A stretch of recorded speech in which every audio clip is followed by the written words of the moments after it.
In fact, they're all getting up now and going to the studio to rehearse, aren't you? Now, you don't know this, Gary, but somebody's written to me to say, we listen to Radio 1 and all that sort of thing. We know that My Big Hero, Gary Glitter's released a thing. They don't play it. Is this true? Is that right?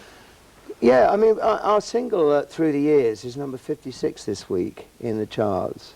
And they won't listen to it. At the moment, they won't listen to it, which is a bit sad, really. Why won't they listen to it? I don't know. I think it's probably because I'm no longer a teenager. I'm 20 years old now, right?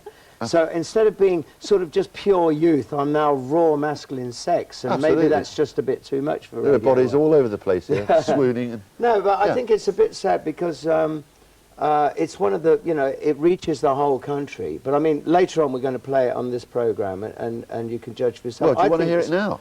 I'd love to hear it now, because I think it's one of the best singles we've ever done.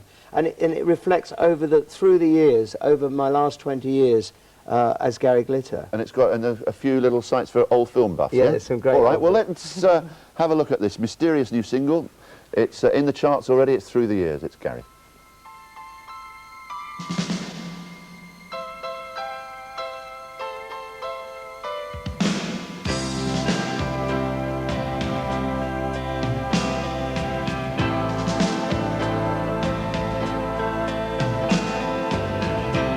I've been thinking of my life and what it's meant to be.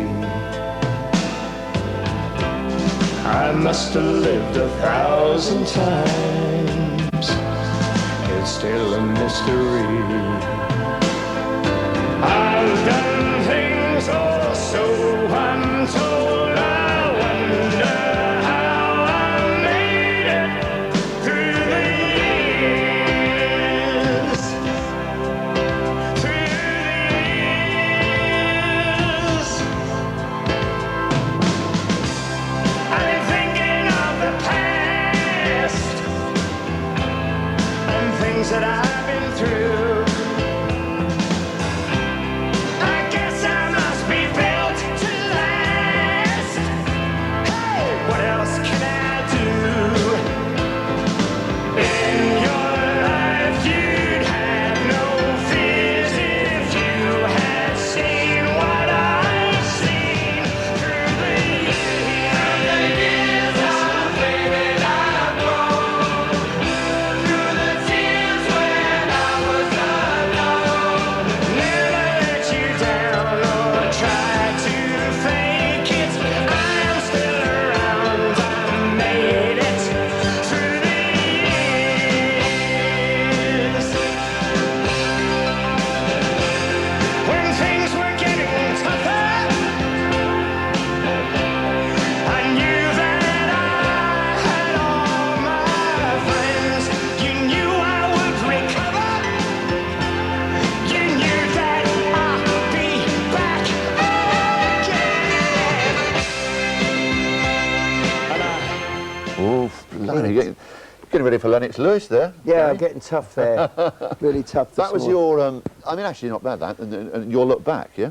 Yeah, my guitar player, Mark Pearson, in the band, wrote the song, and I sort of did a few glitterisms on there, and he sort of was inspired by my career, and I thought it was a nice idea to do. I'm really excited about the song. I mean, everybody, in fact, when I came to the studio today, there's loads of people outside with copies of it, so I'm really hoping that this is the one that's going to put us back in the charts, because just recently, we're writing such good material, the future stuff, and we just signed with EMI Records as well, which is great. I mean, you know, I've been recording now for 4 decades, which is extraordinary. You talk as if, I mean, I wasn't aware that your career had waned at all, but you talk as if Yeah, there was a slight 80s, roller coaster. there was. Yeah. During the 80s, before Another Rock and Roll Christmas, which was a hit in 1985, incidentally, that's on the single as well, as a giveaway extra.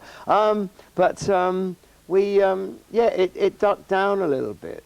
But I was very lucky because I had to look around and find where was my audience. And at that point, they were in the universities and in the punk clubs and all that. And we really started off all over again, you know.